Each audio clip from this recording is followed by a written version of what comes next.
안녕하십니까. KMI 해외시장 분석센터 김지연입니다. 지금부터 글로벌 수산식품 소비 트렌드 웨비나를 시작하도록 하겠습니다. 웨비나는 수산식품 트렌드를 전체적으로 살펴보는 시간과 각 권역별 소비 트렌드와 수산식품 인지도에 대한 설문조사 내용으로 구성되어 있으며 총 9회에 걸쳐 유튜브로 송출될 예정입니다. 오늘은 그 첫 번째 시간으로 세계적으로 수산식품의 소비 현황이 어떻게 변해왔는지, 그리고 향후 수산식품 소비는 어떻게 변할지 알아보는 시간을 가져보도록 하겠습니다.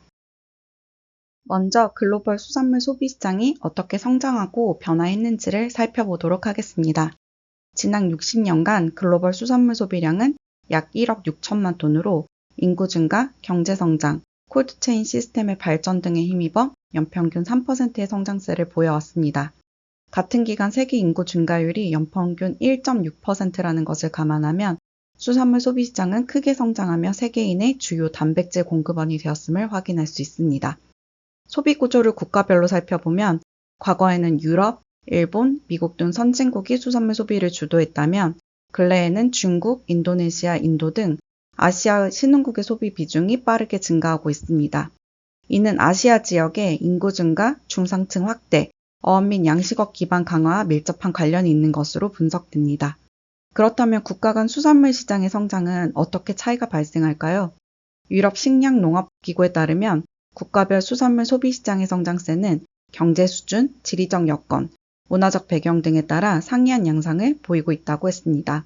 일반적으로 개발도상국은 수산물 소비 시장이 빠르게 확대되고 있는 반면에 선진국은 정체되거나 감소하는 경향이 확인된다고 밝혔습니다. 국가 간 수산물 시장의 성장 차이를 밝힌 연구 결과도 확인할 수 있습니다. 해당 연구는 어류 소비를 중심으로 국가별 수산물 소비 시장의 성장 패턴을 분석했는데 연구 결과 대부분의 국가가 S자 곡선 형태의 성장 경로를 따른다는 점을 확인했습니다. 이러한 성장 경로는 제품 수명주기 이론과 상통하는 것으로 수산물 소비 시장은 도입기, 성장기, 성숙기, 감소기 4단계를 거친다는 것으로 밝혀졌습니다. 또한 이러한 성장세는 같은 대륙 내에서도 국가별로 상이한 소비 성장 단계를 나타내는 것으로 확인됩니다. 예를 들어서 동북아시아에서는 중국의 소비 증가가 뚜렷한 성장기를 보이고 있는 반면에 한국은 수요가 안정된 성숙기, 일본은 소비가 감소하고 있는 감소기에 해당합니다. 동남아시아의 경우에도 인도네시아와 베트남은 성장기, 태국은 성숙기에 가까운 구조로 분류되고 있습니다. 이처럼 국가 간 지역 내에도 수산물 소비 시장의 성장 단계가 다르므로 국가별 시장의 위치를 정확히 진단한 후에 이에 적합한 수급 전략과 정책 대응을 수립하는 것이 필요할 것으로 보입니다. 또한 본 연구에서는 수산물 소비 시장이 성숙기 또는 감소기에 진입한 국가의 경우 생산 확대나 경제 성장만으로는 소비를 유의미하게 증가시키기 어렵다는 점을 주장하고 있습니다. 성숙기와 감소기에 도달한 국가들은 이미 양적 성장의 한계에 도달했음을 의미하며 따라서 이러한 시장에서 경쟁력을 유지하기 위해서는 내수 소비 기반 확대, 고부가 가치 제품으로의 전환, 수입 위생 기준 강화 등 다양한 무역 정책과 유통 전략을 병행하는 접근이 필요합니다. 다음으로 1인당 수산물 소비량에 대해서 살펴보도록 하겠습니다. 세계 1인당 수산물 소비량은 1960년대 9.9kg에서 2022년 기준 20.6kg까지 증가했습니다. 지역별로는 아시아의 소비량이 세계 평균보다 높은 소비량을 나타내며 소득 수준별로는 중상위 소득 국가에서 가장 높은 소비 성향을 보이고 있습니다. OECD는 향후 10년간 21.2kg 수준까지 수산물 소비가 소폭 증가할 것으로 전망하고 있습니다.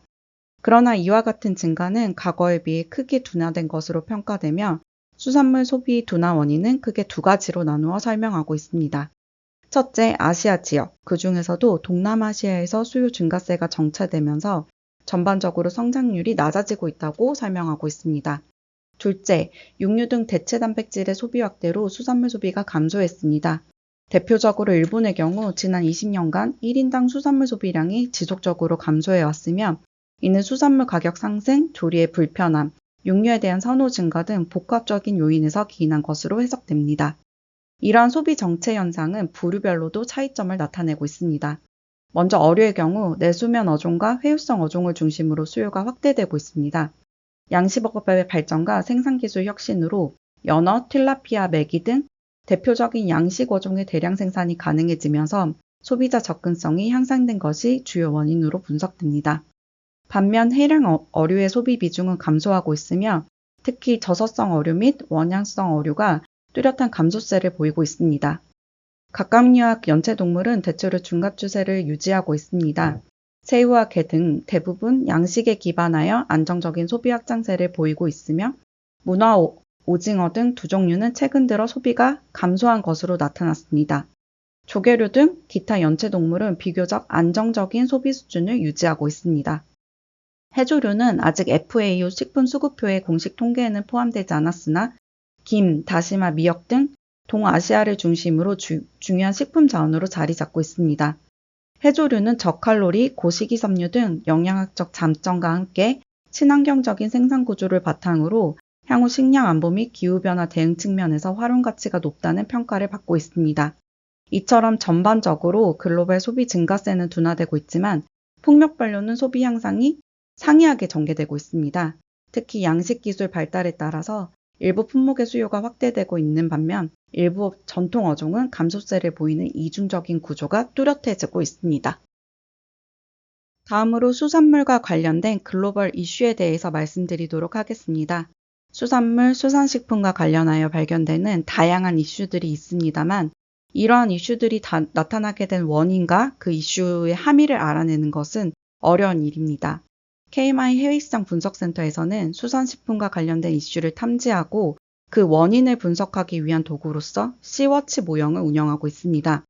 해당 모형을 통해 현재까지 수산식품에서 언급된 주요 이슈들과 향후에 중요하게 언급될 키워드를 알아보는 시간을 갖도록 하겠습니다. 지금 보시는 것은 씨워치 모형을 바탕으로 2019년부터 2024년까지 언급된 키워드와 이슈를 워드 클라우드로 나타낸 그림입니다. 연도 전체적으로 수산식품과 연계성이 높은 이슈는 건강입니다. 건강은 수산식품과 가장 밀접하게 연관된 핵심 키워드로 지속적으로 언급이 되고 있습니다. 이는 수산물이 단순한 단백질 공급원을 넘어서 기능성 식품으로 소비자 인식이 전환되고 있음을 보여주고 있습니다. 특히 최근에는 수산물의 저칼로리 특성이 주목받으며 체중 관리 및 다이어트 식단에 활용되는 사례도 증가하고 있는 추세입니다.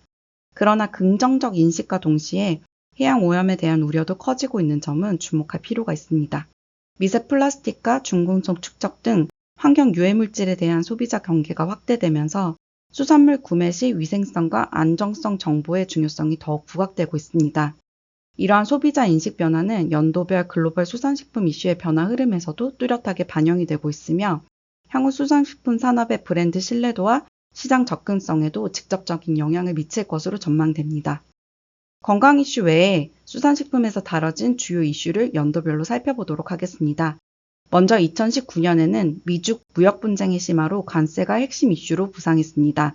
관세가 주요 키워드로 떠오르면서 수산물 교역 구조와 가격 경쟁력에 대한 불확실성이 커지고 있습니다. 2020년에는 코로나19의 세계적 확산으로 코로나 바이러스가 주요 키워드로 떠오르며 공급망 봉쇄 및 이동 제한에 따른 수산업 전반의 혼란과 위기관리 필요성이 부각되었습니다. 2021년에는 코로나 바이러스 이슈가 지속되고 있는 가운데 환경과 지속 가능성이 주요 이슈로 부상했습니다. 플라스틱 저감, 물류 효율화, 식량 안보 등 환경에 관한 사회적 책임에 대한 관심이 확대되었습니다. 2022년에는 코로나 대응이 안정되면서 건강과 시장 회복이 라는 키워드가 논의되고 있습니다. 동시에 해양 오염과 폐수 처리 문제 등 해양 생태계 보전을 위한 기술적 논의가 활발해진 시기입니다. 하반기에는 글로벌 고물가 이슈가 수산물 유통과 가격 문제로 확산되었습니다. 2023년에는 건강과 식품 안전, 그 외에도 식품 가공 및 검사 기술에 대한 관심이 증가했습니다. 식품 코팅, 식품 초음파 검사 등 품질 관리와 기능성 차별화가 주요 이슈로 부각되었습니다. 2024년에는 일본의 원전 오염수 방류에 따른 중국과의 수산물 수입 재개 논의, 불법 어업에 따른 국제 분쟁, 미국 대선 이후의 관세 정책 변화 등이 글로벌 수산 이슈를 주도하고 있습니다. 한편 국가마다 나타나는 수산식품에 대한 이슈는 차이점을 보이고 있습니다. 이러한 현상은 국가마다 갖는 수산업의 구조, 소비 성향, 산업 환경에 따라 차별화되어 나타나는 현상으로 이해할 수가 있습니다. 각 권역별로 어떤 이슈가 나타났는지 살펴보도록 하겠습니다. 먼저 동북아시아의 경우 무역, 위생, 정치, 주권 이슈가 복합적으로 작용하는 지역으로 관세, 공급망, 남중국해 영유권 분쟁 등이 주요 이슈로 나타나고 있습니다. 동남아시아는 생산, 가공, 수출이 복합된 무역 중심 구조를 가지고 있어 식품 안전, 지속 가능성, 가공 경쟁력, 불법업 등이 핵심 이슈로 부각되고 있습니다. 반면 유럽은 소비 중심 지역으로서 탄소 중립, 환경 구제, 건강한 식생활 등 소비자 및 환경 중심의 이슈가 상대적으로 강하게 나타나고 있으며 북미는 건강기능성 식품에 대한 관심과 국제 정세 변화에 따른 무역 리스크가 동시에 나타나고 있습니다. 그렇다면 앞으로 수산 분야에서 주목받게 될 이슈는 무엇이 있을까요? 저희 센터에서 현재 상대적으로 이슈는 낮지만 향후 산업 전반에 걸쳐 영향력이 확대될 가능성이 높은 이머징 이슈를 정량적인 분석을 통해서 총 3개의 키워드로 도출했습니다. 첫 번째로는 식품 안전입니다. 과거에 다뤄졌던 식품 안전은 콜드체인 유지, 노로바이러스 등 위생관리 중심의 논의가 주를 이루었습니다.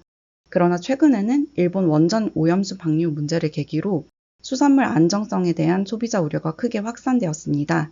이에 따라 일부 국가에서는 안전기준 강화 조치를 수익규제 수단으로 활용하는 사례도 나타나고 있으며 이는 단순히 소비자 보호를 넘어 국제 교역 주권과 시장 접근성에 실질적인 영향을 미치는 진장벽으로 작용을 하고 있습니다. 두 번째 키워드는 무역 갈등입니다. 수산물 시장이 점차 개방되고 있음에도 불구하고 관세 분쟁, 비관세 장벽, 원산지 규제 등으로 수출 환경의 불확실성이 높아지고 있는 상황입니다. 특히 특정 국가에 대한 수출도가 높은 무역 구조는 외부 충격에 취약한 리스크 요인으로 작용하고 있습니다. 이에 따라 무역 다변화 전략, 주요 품목의 자급률 제고, 식량 안보 차원에서의 공급망 안정성 확보가 중요해지고 있습니다.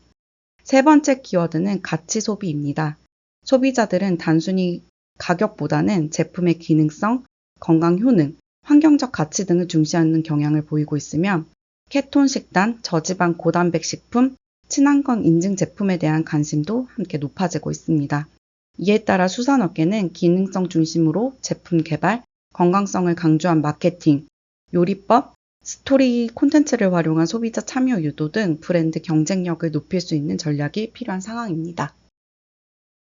다음으로 글로벌 수산물 무역시장은 어떻게 변화하고 있는지 살펴보도록 하겠습니다. 수산물 무역시장의 변화는 시장 개방, 무역 장벽, 시장 경쟁력 등 3가지 측면에서 말씀드리도록 하겠습니다. 먼저 시장 개방입니다. 글로벌 수산물 무역은 2022년 기준 전 세계 230여 개국이 수산물 무역에 참여를 하고 있으며 총 무역 규모는 약 1950억 달러를 기록하고 있습니다. 이는 1976년 79억 달러에서 연평균 7.2%씩 성장한 것으로 세계적 수산물 소비 확대, 무역 자유화, 운송비 절감, 콜드체인 등 저장 물류 기술의 고도화가 주요 성장 요인인 것으로 나타납니다. 수출 측면에서는 중국이 전체 수출액의 약 12%를 차지하며 세계 최대 수산물 수출국으로 자리매김하였고 그 뒤를 노르웨이, 베트남이 차지하고 있습니다. 수입에서는 미국이 전체 수입의 17%를 기록하며 수산물 최대 수입국으로 자리매김했으며 이어서 중국, 일본, 스페인 순으로 나타나고 있습니다. 이처럼 아시아는 수출, 유럽과 북미는 수입을 주도하는 양극화된 글로벌 무역 구조가 형성되어 있습니다. 세부 품목별로는 연어류가 전체 거래 금액의 20%를 차지하며 1위를 기록하였고 그 다음으로 새우류, 대구 명태류, 참치류, 두 종류 순으로 주요 거래 품목이 구성되어 있습니다. 두 번째로 무역 장벽의 강화 흐름에 대해서 말씀드리도록 하겠습니다. 글로벌 수산물 소비 확대와 시장 개방에 힘입어 세계 수산물 무역은 지속적인 성장세를 이어나가고 있으나 수산식품에 가해지는 무역 장벽은 여전히 수산물 교역의 핵심적인 제약 요인으로 작용을 하고 있습니다. 또한 그 양상은 갈수록 다층적이고 복합적으로 전개가 되고 있습니다. 과거에는 세계무역기구 체제하에서 관세 인하를 통한 자유무역 확대가 무역정책의 주요 기조로 작용을 하였으나 최근에 일부 국가에서는 자국산업 보호 또는 외교적 대응 차원에서 관세를 다시 인상하려는 움직임을 보이고 있습니다. 특히 미국과 중국 간의 무역 분쟁과 같은 정치적 갈등 속에서 수산물에 대한 보복성 관세 부과 사례가 증가하고 있으며 이는 공급망 불안정과 가격 변동성 확대로 이어지는 모습을 보이고 있습니다. 관세 외에 무역 정책이라고 할 수 있는 비관세 장벽도 점차 강화되고 있는 추세입니다. 비관세 장벽은 위생이나 원산지 증명, 친환경 규제 등 다양한 형태로 규정되고 있으며 이러한 규제는 수산물 교역을 더욱더 복잡하게 만들고 있습니다. 특히 개발도상국의 경우 대응 역량 부족으로 인해 비관세 장벽의 수출 확대의 구조적인 제약으로 작용하는 사례가 더욱더 많아지고 있습니다. 미국과 유럽은 대표적인 비관세 장벽 적용 국가로 평가되고 있습니다. 미국은 식품의약국의 햇삭 기반 안전관리 체계, 해양 포유류 보호법, 수산물 수입 모니터링 프로그램 등 비관세 장벽 제도를 운영하고 있습니다. 유럽은 위생 기준, 이력 추적, 지속 가능성 인증을 핵심 수입 조건으로 설정하고 있습니다. 특히 MSC 등 제3자 인증 라벨의 부착은 유럽 수산시장 진출에 있어 필수 요건으로 작용을 하고 있으며 환경 보호 및 윤리적 어업 기준에 부합하지 않을 경우 시장 접근을 제한하는 구조로 형성이 되고 있습니다. 이처럼 관세 장벽의 재부상과 비관세 장벽의 구조적 강화는 글로벌 수산물 교역 환경의 탈세계화를 가속화할 것으로 전망이 되고 있습니다. 세 번째로 시장 경쟁력입니다. 글로벌 수산물 소비 증가세가 둔화되고 무역 장벽이 강화되면서 수산식품 수출 확대를 위한 경쟁력 확보를 위해서는 자체 기업 역량이 중요해진 시점입니다. 수산식품에서 경쟁력을 갖추기 위한 방안은 공급자적 측면과 수요자적 측면으로 나눠 볼 수 있습니다. 먼저 공급 측면에서의 경쟁력은 크게 6가지로 분류할 수 있습니다. 첫 번째, 양식 및 가공 공정의 기술 혁신과 자동화를 통한 생산 효율성 제고. 두 번째, 숙련 인력 확보와 전문 교육 기반 강화. 세 번째, 내수 기반을 활용한 가공식품, 외식, 편의식 수요 확대. 네 번째, 콜드체인과 검역 이력 관리 시스템 고도화를 통한 물류 인프라 강화. 다섯 번째, IUU 규제 대응, FTA 네트워크 확대 등 정책 수단의 전략적 활용. 마지막으로 친환경 인증 확보와 고부가 가치 시장 대응 전략이 마련 등이 제시될 필요가 있습니다. 하지만 이러한 경쟁력 요소는 공급 기반을 중심으로 설계된 구조이며 실제 시장에서의 성과로 연결되기 위해서는 반드시 수요 기반의 전략과 병행이 되어야 합니다. 오늘날 수산물 소비는 얼마나 많이 해서 어떻게 소비되는가로 패러다임이 전환되고 있습니다. 소비자의 인식이 구매 결정에 직접적인 영향을 미치고 있다고 말씀드릴 수 있습니다. 즉 글로벌 소비자의 가치관과 선택 기준을 면밀히 이해하지 못한다면 공급 중심의 경쟁력을 유지하기는 어려울 수 있습니다. 따라서 소비자 니즈를 정밀하게 파악하고 이를 제품 개발, 유통, 마케팅 전략에 체계적으로 반영하는 노력이 필요합니다. 지금까지 살펴본 글로벌 수산물 소비 트렌드를 바탕으로 수출 전략 마련을 위한 시작점을 도출해 보도록 하겠습니다. 첫째, 국가별 소비 단계에 맞춘 전략적 접근이 필요합니다. 수산식품 소비가 활성화된 성장기에는 양적 성장에 맞춰서 정체된 성숙기에 접어든 국가는 질적인 요소에 맞춰 접근할 필요가 있습니다. 둘째, 위생과 안전을 기반으로 한 신뢰 확보 부분입니다. 전 세계적으로 비관세 장벽을 통한 자국 산업 및 국민에 대한 보호 움직임은 계속될 것으로 전망이 됩니다. 이에 따라 위생과 안전에 중점을 둔 비관세 장벽 대응을 바탕으로 경쟁력을 확보할 필요가 있습니다. 마지막으로 소비자 중심의 브랜드화 및 스토리텔링에 맞춘 수출 전략을 수립할 필요가 있습니다.